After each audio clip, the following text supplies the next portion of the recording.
Welcome to LOA Today. Walt Thiessen and life coach Cindy Chavez here. Today is Wednesday, January the 30th, 2019. It's 4 p.m. in New York, 1 p.m. in Los Angeles, 9 p.m. in London, 8 a.m. in Sydney, Australia. Thank you wherever you are in the world tuning in to yet another episode of LOA Today, your daily dose of happy. And I am really happy because I get my co-host back. Cindy's back for another show here. And it's something I'm going to be treasuring more and more because going forward for a bit, you're just going to be doing the Wednesday afternoon podcast with me, Cindy. So if you hear me exuding more and more about it, you'll know why. That's exactly why, okay? Okay. Wouldn't it be nice? Wouldn't it be nice if, oh yeah. Well, I'm hoping one of these days you'll be able to come back and do some more shows. But hey, I'll take once a week. Don't get me wrong. I'm glad to have once a week. That's good. I get a little greedy sometimes, and I think that's okay. So anyway, people are starting to feed into the live stream of the podcast. So we're going to let them do that while we get ready to talk about Neville Goddard. We are talking about your what is it? Your faith is your fortune. Yeah, that's what it is. How long has it been? Right. I've forgotten. I know. That's the book that we're in. That's the book. If I recall correctly, we are on chapter 7. Have we done 6? We're on chapter 6. And there's Dee Dee. Hi, Dee Dee. Hi, guys. How you doing? I didn't see you sneak in there, but I'm glad you're here. Thank you. Yeah. Glad to be here. Good thing. Now, see, this is the second time that I've went back and looked at the chapter, and I went through 6. I was like, yeah, we've done this one. But apparently we haven't. That's what happens when you read a lot. Yeah, this is true. Yeah. This is true. Well, I know part of it is this chapter has even more I ams than the previous chapter had. I counted. There's actually 21 I ams in here. So this is the blackjack of Neville Goddard here. Jackpot. Awesome. Jackpot. Blackjack. Let's do it. So you counted. Wow. I counted them, okay. Yeah. It shows you how my afternoon was going, but we won't get into that. No, we'll stay in the present moment, and the afternoon's going just fine. Absolutely. Yeah. So can we backtrack then and do chapter 6? Is that okay? Yeah. All right. I don't think we're really backtracking. I think I've read some of this stuff so much. You know, my husband and I have this joke about some things that you do over and over, and you do them so often that when you try to remember if you've done that thing today, you know, it's like, did you feed the dog? And you try to remember, but you have like 7,000 memories of feeding the dog. So it's like, it's really easy to pull up a memory and say, yeah, I think I did, right? So well, at one point you did. Now, we don't even, our little dog is not even with us anymore. We don't even have a dog now, but we still use that when we're trying to remember. It's like, the dog, you know, because it's like, did we read this chapter? I look at it, and I'm sure I've read it, you know, several times in my life. So I look at it like, yeah, we read this chapter. It's familiar. So yes, I've fed the dog at some point. I'm very glad to hear that. I'm sure the dog was glad to hear that too. That was good. Time to break out the Neville decoder rings. Absolutely. Because we're going to have a lot of scripture in this chapter. Mm-hmm. We should have recognized this from the beginning because with the book being titled Your Faith is Your Fortune, he's pulling out a lot of verses from the Christian Bible, but Neville has a very unique way of looking at these things, and it's not literal at all. It's very metaphorical. So we'll see what he says. Before you get started, I have to interrupt you already because I want to make sure that we don't overlook questions from the audience. Nasha has a question before we even get started with Neville. Oh, good. And her question is, I have a question. Why is it that we manifest something wonderful and it backfires? Why is it that I have several answers for that.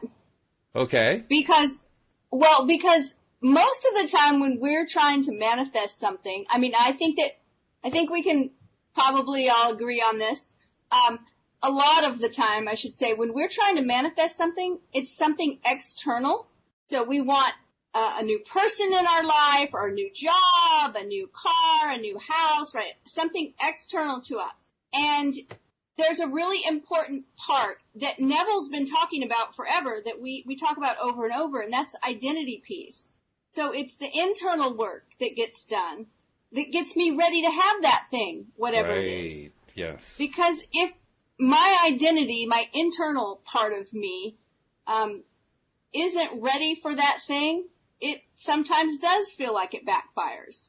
Mm-hmm. Either we get rid of it right away, or it becomes a big problem for us because we weren't ready for it in an internal way. So there's always sort of two parts to the work. Part of it is getting us ready to have that thing, not just bringing the thing into our life. Yeah, actually, I can think of an example where that pops up quite frequently.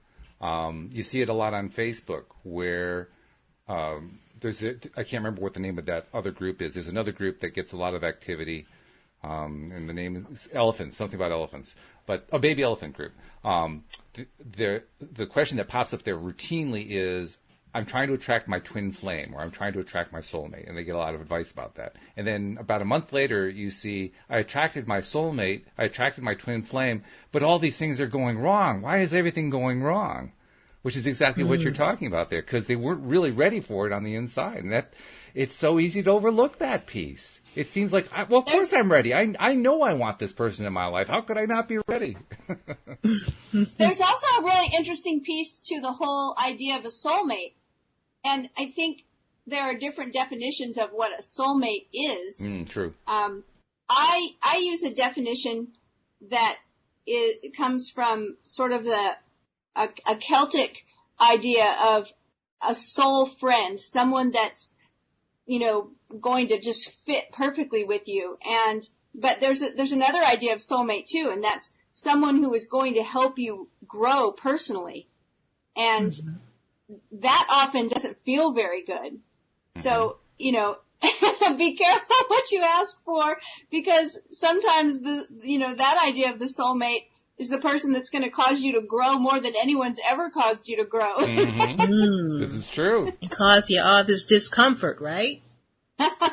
Growing is, usually uncomfortable. Yeah. A lot of growing pains in those relationships. So yeah, there usually isn't much of a comfort zone when it comes to a new relationship. Usually everything is uncomfortable because you're getting to know each other and you're finding out, where their person's strengths are and where your strengths are and all that kind of stuff. I mean, it's a lot to take in. It can be overwhelming, actually, in the very early stages of a relationship. So you think about that, the original question is, why do we sometimes manifest something and then it backfires? Mm-hmm. And in the scenario you're describing right now, that's a perfect example too, even beyond the soulmate relationship, right? It's just that we think we're ready for something and then it shows up and we're overwhelmed by it and we weren't really maybe all the way ready. So that's my answer. Maybe you guys have a different answer to that question. That's good. Now she had a follow-up, so I thought I'd include the follow-up information. She says, like my patch-up with my family, I don't know what went wrong. Suddenly I get to hear so much. Wow, I never knew this was how they were feeling. I guess the atmosphere is very important, and the universe is trying to tell me to get the bleep out of here. Well, that's quite possible. Maybe so. I always think of the object lesson of baby birds in a nest, and that, I can't recall anyway that I've been a bird in a past life, but I can imagine what it's like to be a baby bird and have to fly for the first time, right? It's like somebody parachuting for the first time. It's like not real comforting to have to dive out of the nest. Well, so the mother bird, when the babies are getting big enough to fly, she starts weaving thorns and things into the nest that won't be comfortable. True. That's right. So make the nest not so comfortable for them so that they'll fly, so that they'll get the bleep out of here. No, I have to wonder if the bird could talk English, and the mama bird, I mean, and you talk to the mama bird afterward, would she be complaining that her kids never write home? I mean, is that kind of going to be one of those things, kick the kids out and then complain they're not coming back? Yeah. Yeah. Especially if she was Jewish.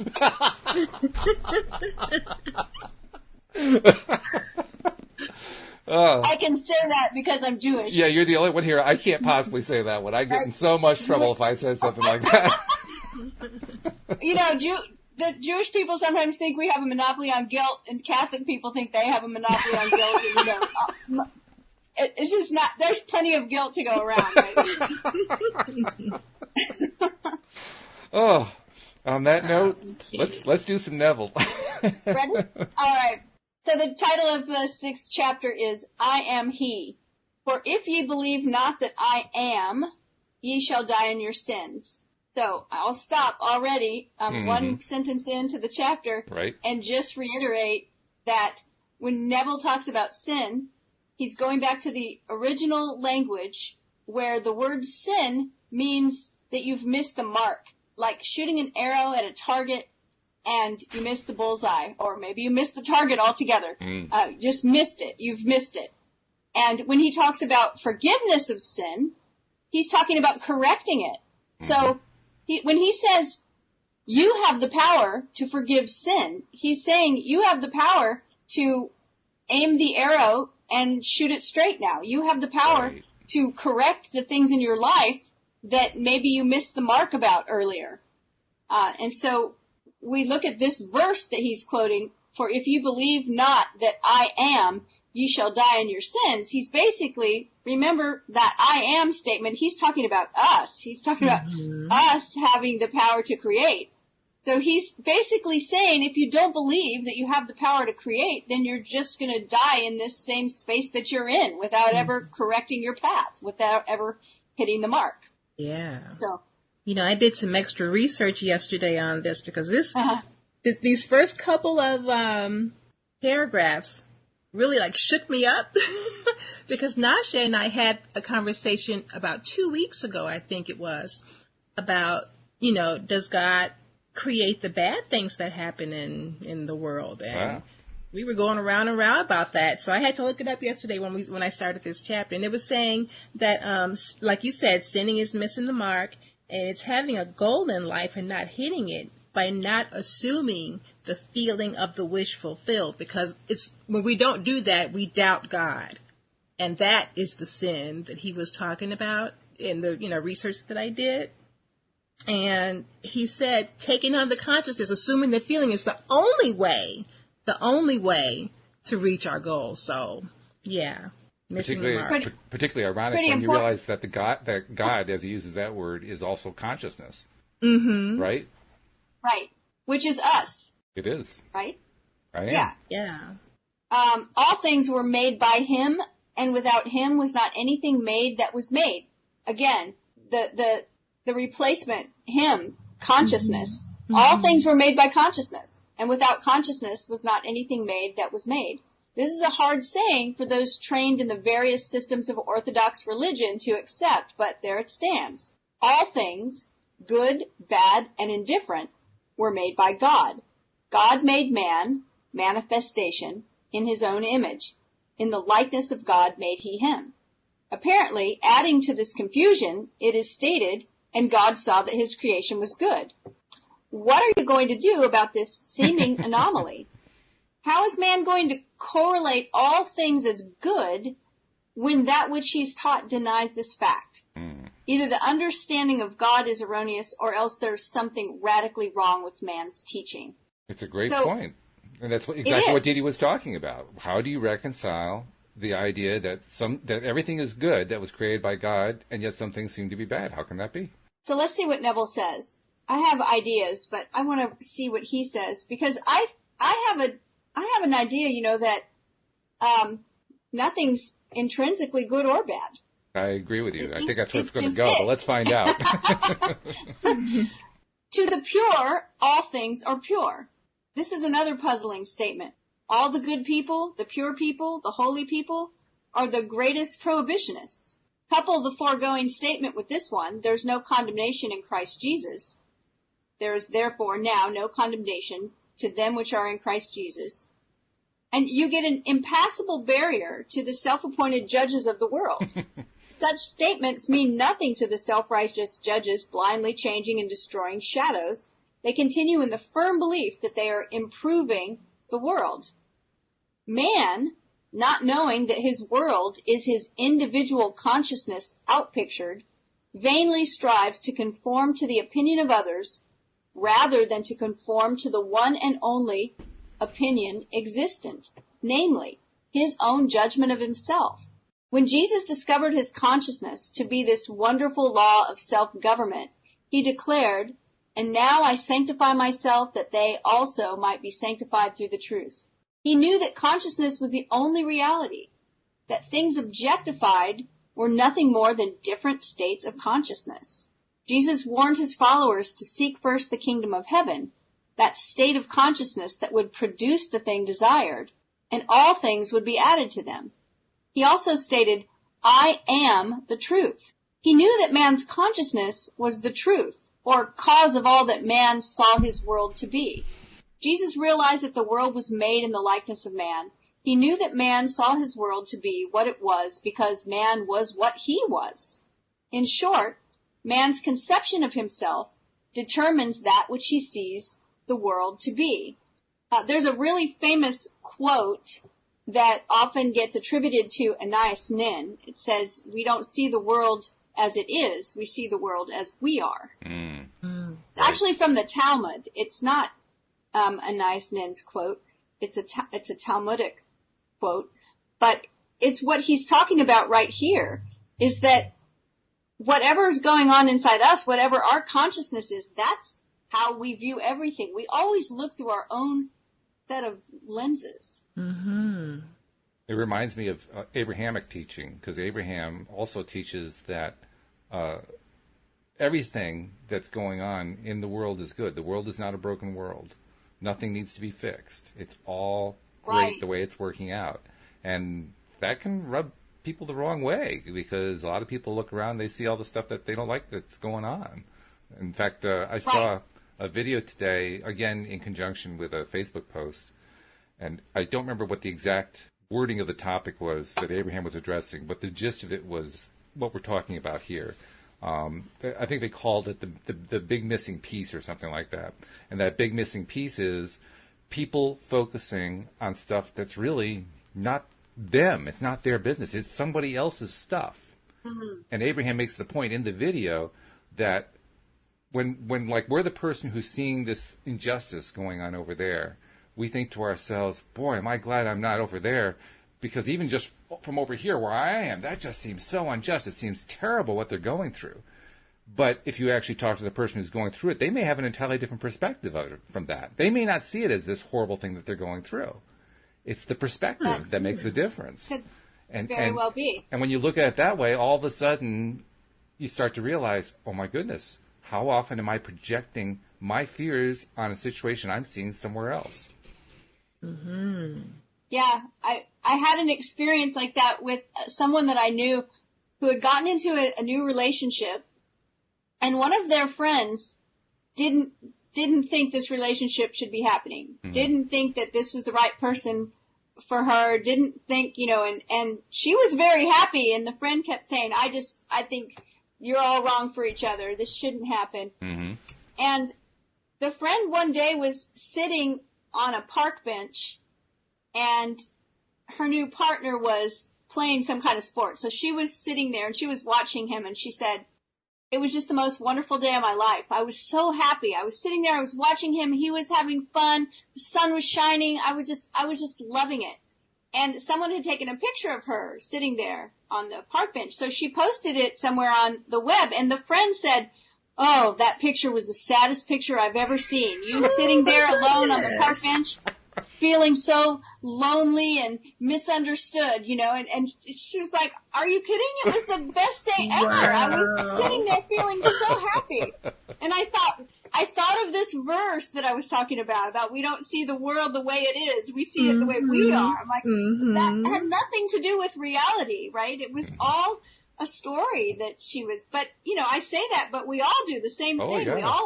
We all have all these stories going on, right? Oh my goodness.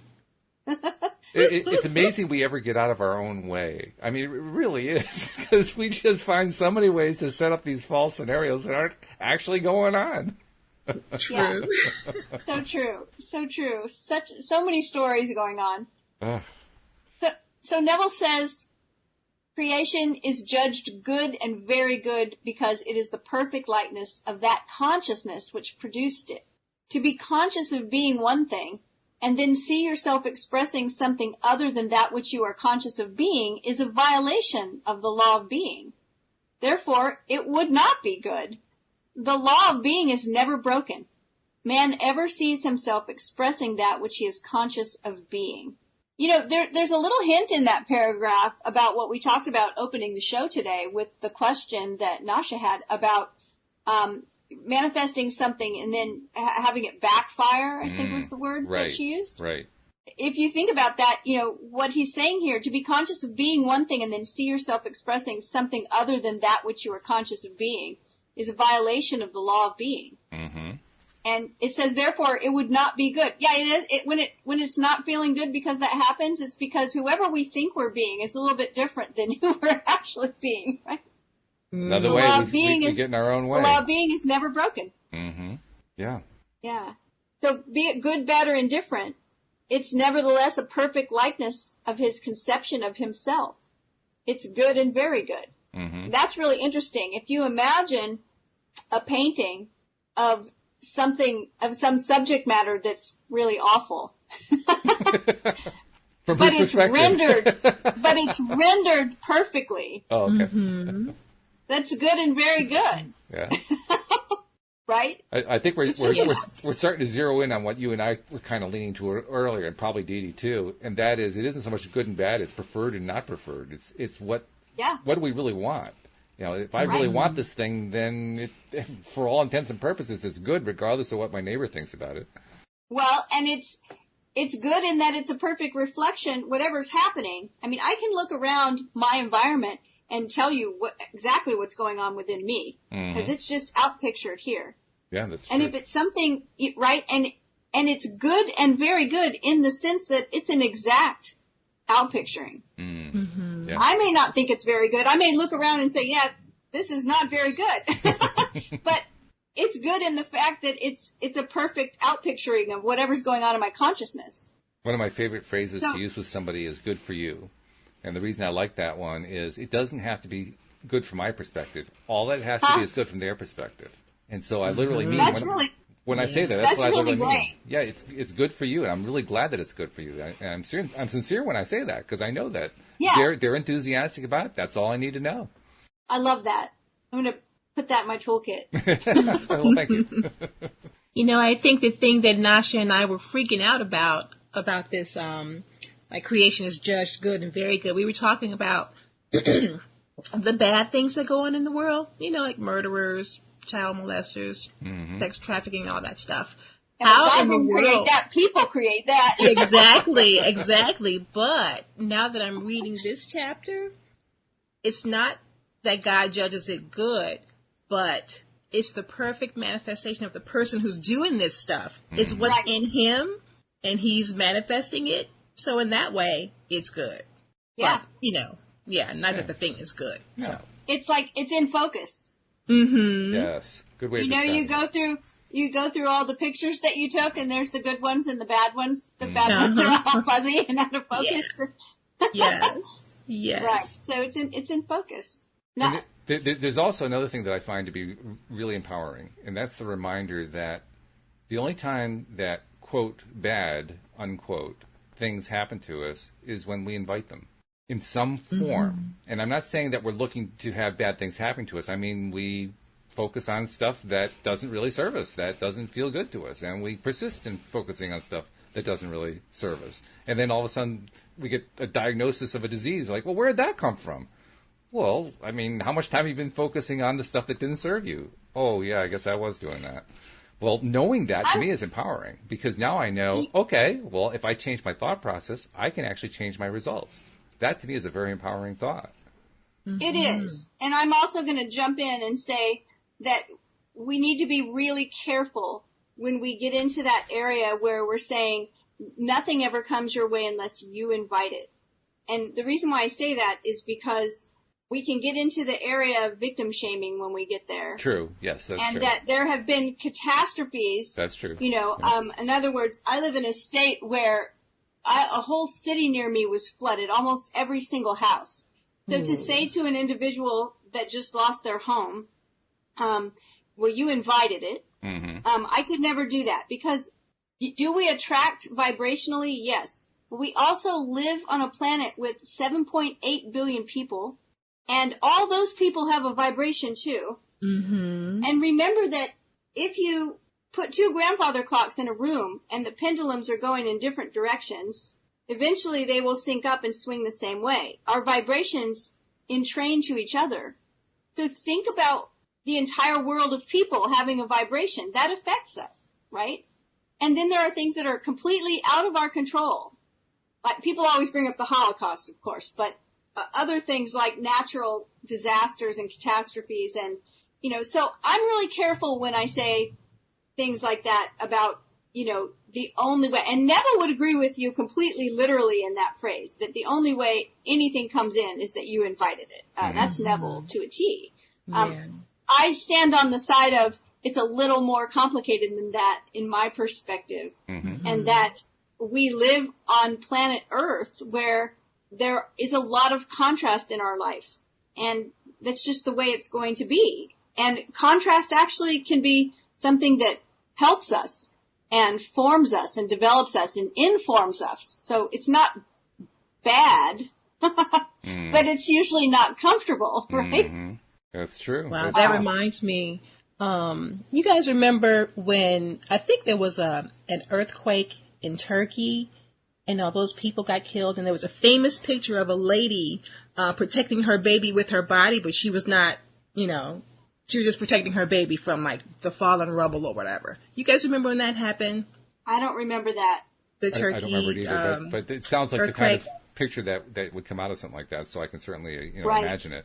Okay. Well, we had a friend that was from there, and I can't remember if she lived with us before that incident or after that happened. But I remember thinking, long after she had moved to her own apartment, reading an article about that incident, like why did it happen? And it was saying it was because of the collective consciousness of the people in that country at that, you know, at that time, is the reason why the earthquake happened. And I'm thinking, oh my goodness. But it just reminds me of what you were just saying, Cindy, that we really do have to be careful, you know, saying. Life is complicated. Mm-hmm. This stuff can be complicated. It's not always so simple, you know, in my approximation. So, yeah, I mean, collective consciousness is a thing. And I think that many of the things that we experience that we feel are uncomfortable. I mean, look at politics right now. I think a lot of this is, it's a lot of collective consciousness and vibration. And it affects, you know, everyone pretty much. Now, it may affect us less if we're, if we're able to stay in a certain vibration, but you know, we are all learning. Yes, we are. We are all learning. When I was referring earlier to being empowered, for me, the empowerment it's kind of, I guess it's actually the inverse of it. The realization that, well, if that's true, then I can also change my thought pattern. And when I change my thought pattern, I can improve my experience. Absolutely. That's like super powerful as far as I'm concerned. So. Well, I heard somebody talking about this, and I wish I could remember exactly the way they said it, but it's a concept that I'm very familiar with, and agree with, and that is the concept of radical responsibility, which really means that I'm responsible for my experience. But it's different than blame. Blame is who made this happen. Yes. Responsibility is who's going to take care of it now. Right? But more precisely, how am I going to respond? What response am I going to bring to it? My ability to respond, right? My responsibility, perfect. And so I think that's important for us to remember too, is we can say, why did this happen? Did it happen because of my consciousness? Did it happen because of collective consciousness? And when we're in that kind of questioning area, we're kind of treading that tightrope of the blame game a little bit, right? Whose fault is this? Who made this happen? Who do we blame for this? But if we can move over into a little more anabolic space of responsibility and say, how am I going to respond to this? Because I get to choose that. I didn't choose this thing to happen, but I do get to choose my response. Yeah. Well, you mentioned politics. That's empowering. It is very empowering. Yes, no it doubt. is. And you mentioned politics. most often my recommendation for somebody is just keep your nose out of politics. Don't even go there. Don't watch the news. Don't do all that kind of thing. Now, having said that, I tend to be a little contrary, and I dip my toe into some of it occasionally anyway, which is probably not terribly healthy for me, but I still do it anyway. And part of the way I do it is I go in with the idea that the moment I start to feel something uncomfortable, I'm done with it. I'm going to go do something else. But until then, I can kind of mess with it. What's your record? That's my record. Yes, that's right. It is. What's your record? 15 seconds? 10 minutes? Well, actually, I spent a good portion of my lifetime on it, but I can't tell you exactly when it started to go downhill, so I can't give a good, accurate measure of when that happened. Recently, I can probably go about 15 minutes before it starts to really affect me badly. That's pretty good. Well, I've practiced, that's part of my point. My point is I have practiced in the contrast, learning how to not let it affect me, learning how to just keep it. My defense mechanism is humor. My favorite person to laugh at these days is Donald Trump. He is a funny guy. Well, he's a good one to laugh at. But you got to be in the right mindset for that. If you're not in the right mindset, don't go there. It's going to poison your mind. But if you're in the right mindset, he's hysterical. Just look at some of the Saturday Night Live cold opens. He's just nuts. Yes. He's just absolutely nuts. So again, it's what your perspective is going to be. Your perspective is up to us, and that's really cool. But what you said was so interesting about being aware of how something's affecting us. Yes. To where when we realize something's really uncomfortable, we can say, okay, and I don't mean bury our head in the sand. You know me, I'm an activist. I write about these things. I'm definitely not, I'm not wanting to say, oh, just ignore it and it'll go away. No, that's not you at all. What I am saying though is that being aware enough of our own response, our own internal response, to say, okay, I need to take a break from this for a while. This is not right. And then doing whatever you have to do to keep your vibration in a better spot. That I do a lot. I can do that.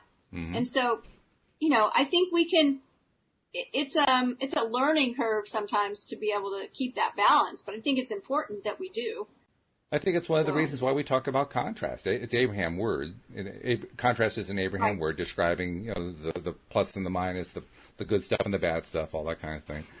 And we don't always just dip our toes in. Sometimes we jump in up to our necks. Sometimes we wade into it, but we do it for a reason. Every time that we do it for a reason, and we usually grow out of it. Almost always we grow out of it in one way or another. I think that's one of the reasons I keep dipping my toe into the political waters, just to see how much more of a boundary have I put up so that I don't allow it to affect me. I don't allow it to change my mood, change my emotions. It becomes a way to kind of practice that, kind of show myself, this is how much I've grown. This is how much I've actually become a powerful person. It's been a wonderful practice opportunity. Sometimes more than people want. Yeah. Whew. All right, let's see where we're going here. I moved my screen a little bit to make sure I didn't lose my place, and it caused me to lose my place. Not only are all things made by God, all things are made of God. Okay, again, if we replace the word God with some of Neville's replacements, such as imagination or consciousness, that changes the whole tenor of the paragraph, right? Not only are things made by our imagination, but all things are made of our imagination. All are the offspring of God. God is one. Things or divisions are the projections of the one. God being one, he must command himself to be the seeming other, for there is no other. So this goes back to that whole everything is one thing kind of idea. The absolute cannot contain something within itself that is not itself. If it did, then it would not be absolute, the only one. Commands, to be effective, must be to oneself. I am that I am is the only effective command. I am the Lord, and beside me there is none else. You cannot command that which is not. As there is no other, you must command yourself to be that which you would appear. Let me clarify what I mean by effective command. You do not repeat like a parrot the statement, I am that I am. Such vain repetition would both be stupid and fruitless. It's not the words that make it effective. It's the consciousness of being the thing which makes it effective. When you say, I am... Let me interrupt before you go further there, because this ties into a question that Jeffrey asked a few minutes back, and it ties in directly to a comment you made about collective consciousness. He asked the question, so what would we like to see in our collective consciousness? Well, I think that answer is going to be different depending who you ask. I think so too, but it's a good question. And it's a question that has a number of different possible facets to it, because people often think that the collective consciousness is going to mirror what they themselves think. Right. Yeah. It's obviously not so. Yeah, the evidence kind of points the other way, doesn't it? Right? Very true, yeah. I mean, he actually gave his examples. He says, I would like to see global abundance, global love, and global healing, which are very noble goals. I like those. I like those a lot. Yes. Global peace. Global peace? Yeah. I mean, that was the first word that came to my mind. Mm-hmm. That was the first vow I ever took as a very young child, was to bring peace to the world. That's sort of my thing. And so, see how different the answers are, but we can all agree, right? Because peace, love, compassion, abundance, things we want, generally speaking, for ourselves, and we want for everyone. It's a good practice, though, to try to identify what we want in terms of improvements that we'd like to see happen, because we have this tendency as human beings to focus on, well, what I want is to no longer see what I don't want. That's the way most political issues are talked about. That's where most news is talked about. Almost everything that goes on in conversational stuff is about, well, I don't want this. I don't want that. I don't want that. Yeah, and I was going to say, most of the time, if it's fear-based, that's how we tell. Yeah. Because we don't want that. Exactly. Yep. Right? So it's a good exercise. It is. It was a good question. Thank you. Yep. Sorry, I didn't mean to interrupt your reading, but I just had to make sure I got Jeffrey's question in there. But I love this. It's not the words that make it effective. It's the consciousness of being the thing which makes it effective. When you say I am, you are declaring yourself to be. The word that in that statement, I am, indicates that which you would be. The second I am in the quotation is the cry of victory. This whole drama takes place inwardly, with or without the use of words. Be still and know that you are. This stillness is attained by observing the observer.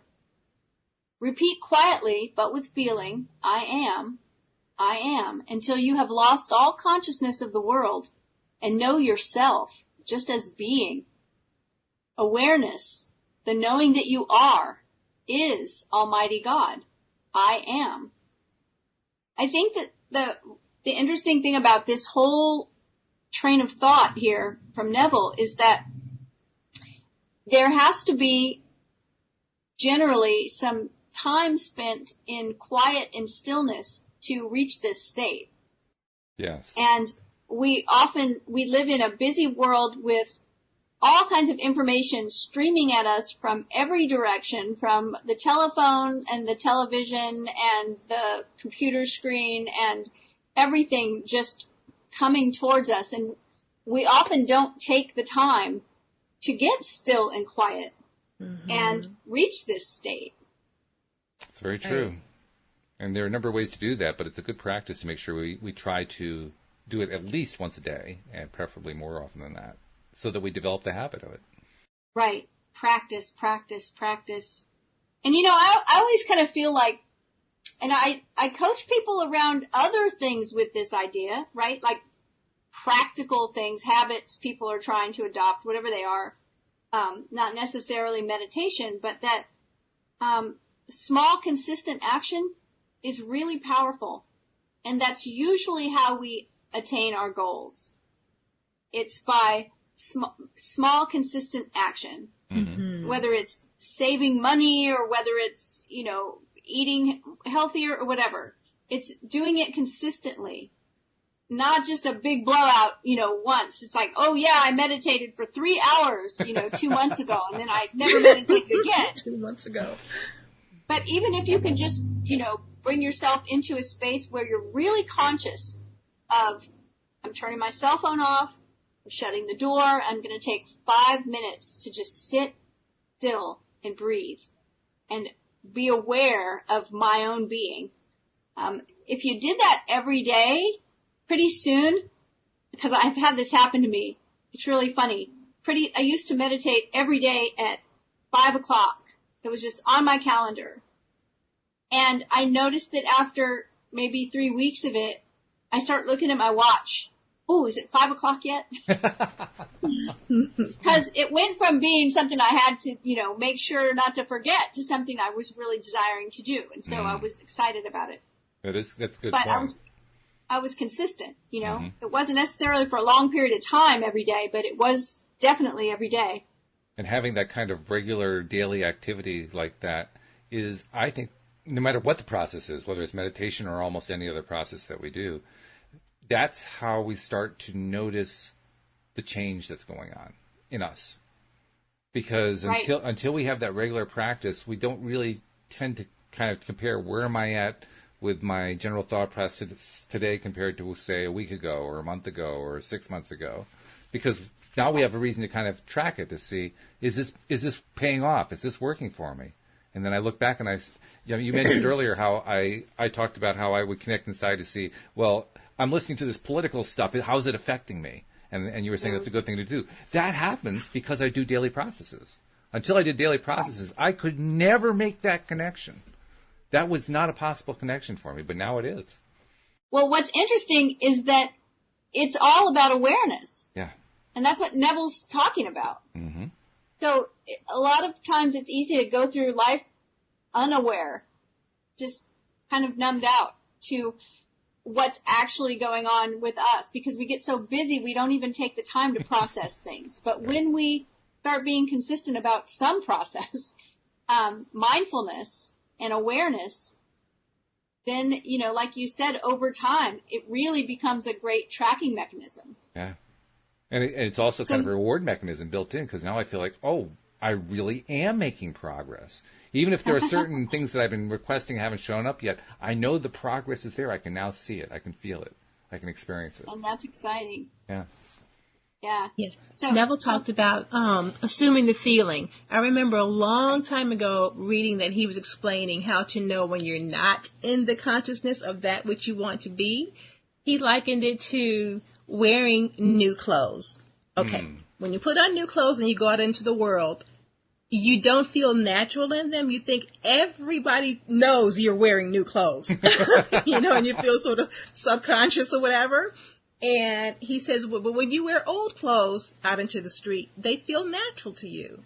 So this new consciousness should feel natural. We have to practice it, make it a daily habit, assume this feeling all the time until it becomes real, Mm-hmm. So I thought that was really interesting. It is. That's a good example. It's a good example. Mm-hmm. Absolutely. I like it. So Neville says when he talks about repeating quietly, I am, until you've lost the consciousness. It cracks me up every time I read that sentence. I lost consciousness. Wait, why does anybody lose consciousness?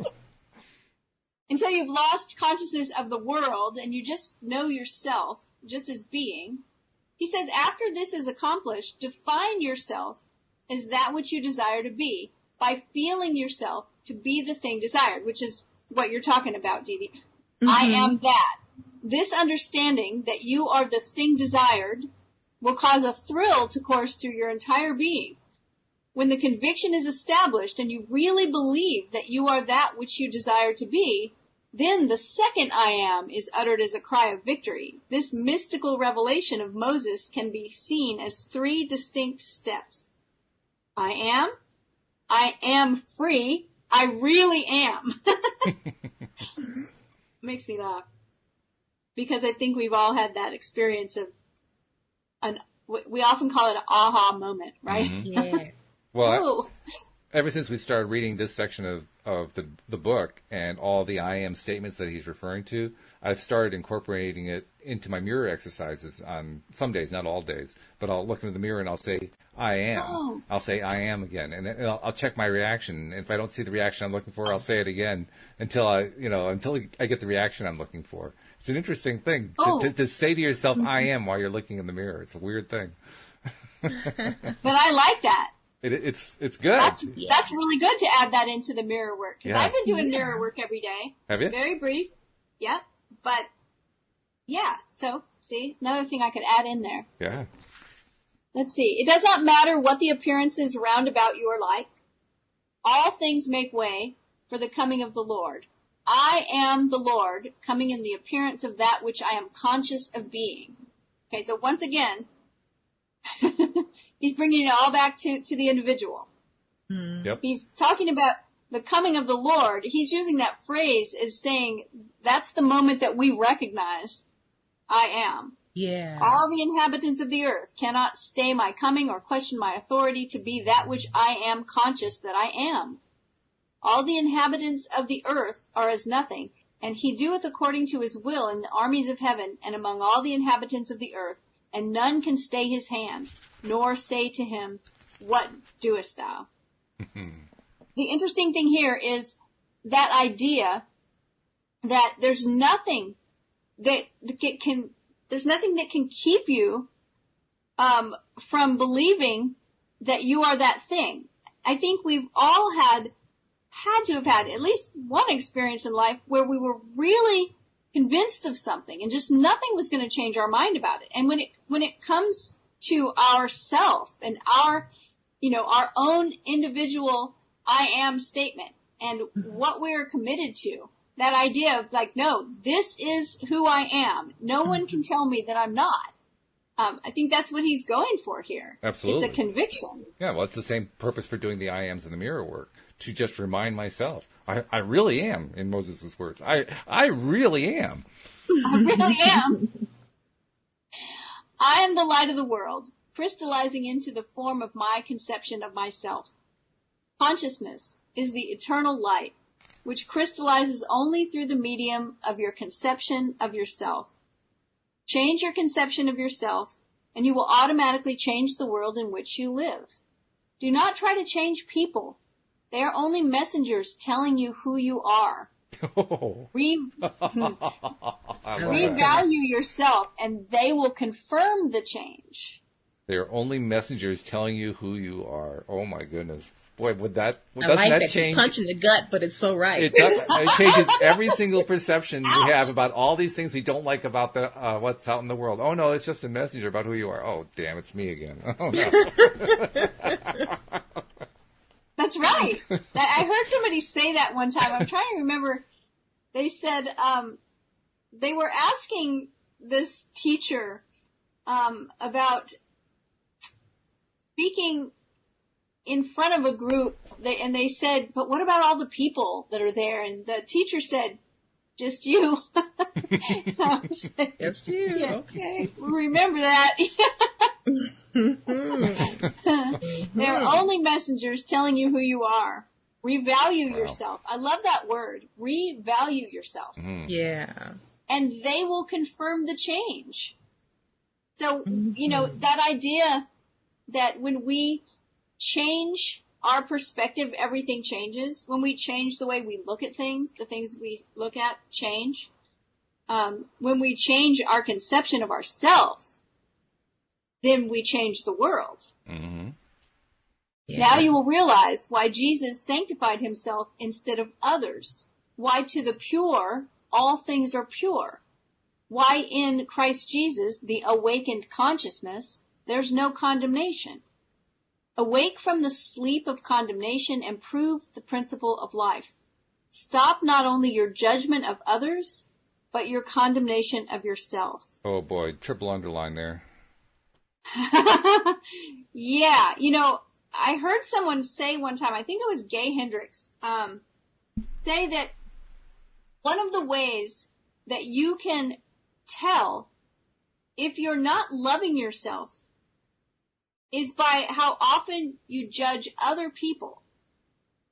And he gave some examples of people saying like, oh, look at her. She just bought a new car. She can't afford that new car. That's a bad decision. You know, those kind of judgments. Yeah. Where we think we know everything about other people's lives and, you know, we make all these judgment calls about whether they made a right decision or not. You know, that kind of thing. He says when you find yourself doing that, it's one of the biggest signs that you don't love yourself, that you don't love yourself enough, that you could love yourself more. And I thought, ooh.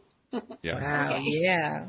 By the way, Nasha has asked a question that kind of ties back to what we were talking about earlier, but I'm realizing it ties into this too.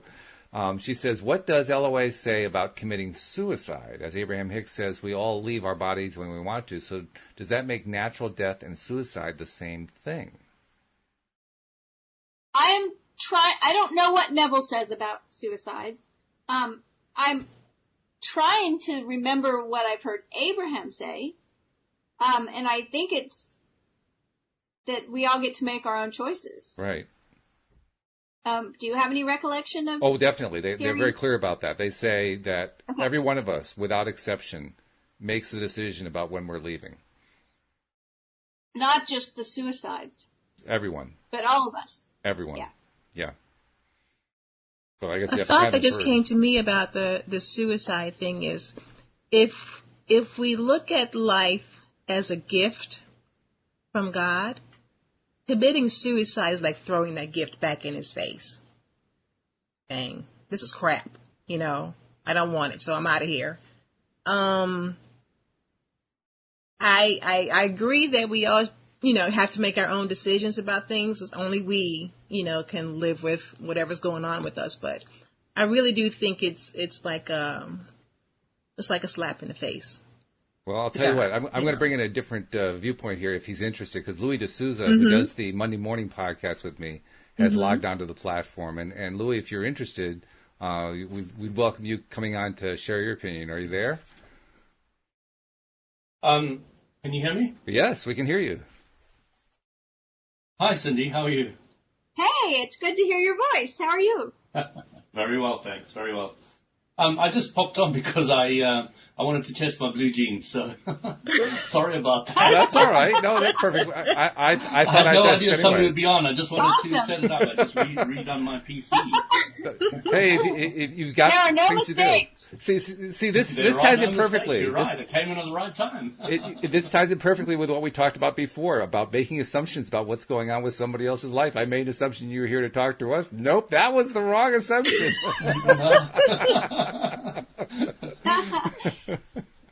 So Abram says that everybody commits suicide every time. Okay, so every death is a suicide. Every death is Interesting. What that means is they keep on saying we create our own reality. Now, if you believe that completely, totally, and absolutely and utterly, then of course all of us do commit suicide. We create our own reality. We create our own death. So it's once I understood that, one thing that became very clear to me is not to get so caught up or worried or concerned about the people that did commit suicide as far as society looks as suicide. That became a lot easier. And then understanding that I'm really controlling how long I'm staying here and when I want to go as well, from some point of view, it was also very interesting. So there were a lot of things that changed once I started looking at that whole point of view of everybody commits suicide. It's really quite interesting. It is I found interesting. it extremely beneficial. Very good. Well, thank you for sharing that, and we'll let you go back to testing your equipment. But like you said, there are no mistakes. You came in at just the right time. Yeah, I'll sit in the background and have a listen while I'm doing it because I'm All setting right. up a whole lot of things. So, Okay. yeah, I'm looking forward to hearing the rest. Take care and enjoy. All right. Well, I'll talk to you next Monday, too. Take care. Bye. Well, So- I think that, you know, as far as people who actually choose suicide in a conscious way, because if every death is chosen, a suicide is usually consciously chosen, right? And I think that, I probably don't look at it as a slap in God's face, but I probably have a different view of God. And my view of God is probably closer to Neville's, that God is not, I don't see God as something outside myself. And so, the main thing that concerns me with suicides is the people that are left behind. It's tragic, and that most of the time when someone takes their own life, if not all of the time, they're just in a lot of pain.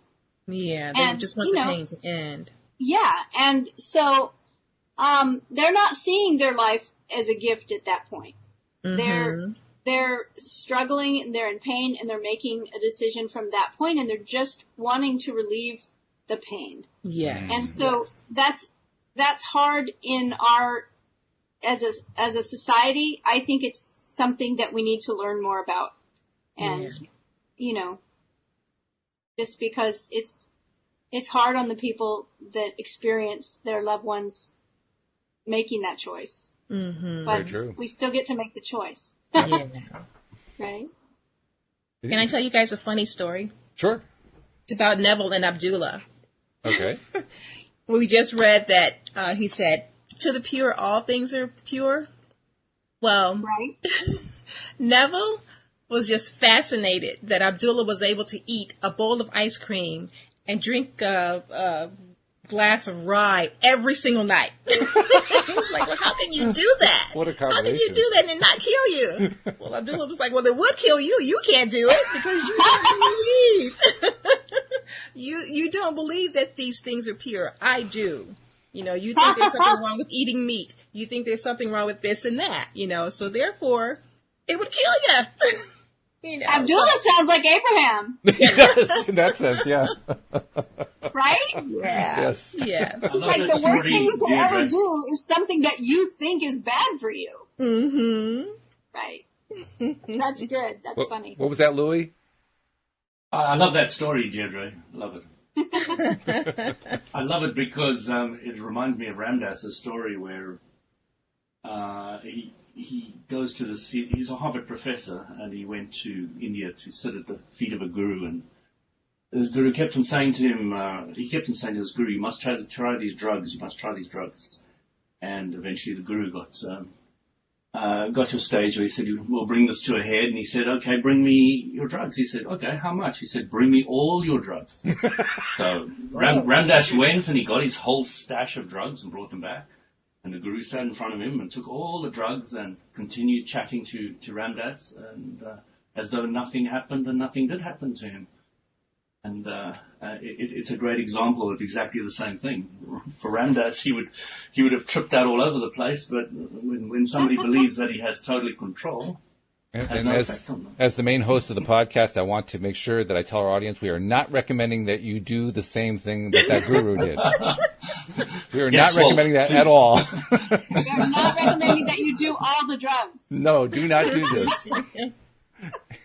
You're not ascended as high as Ramdas studied psychology, and he said who I was when I was a Harvard professor would have put who I am now into a straitjacket.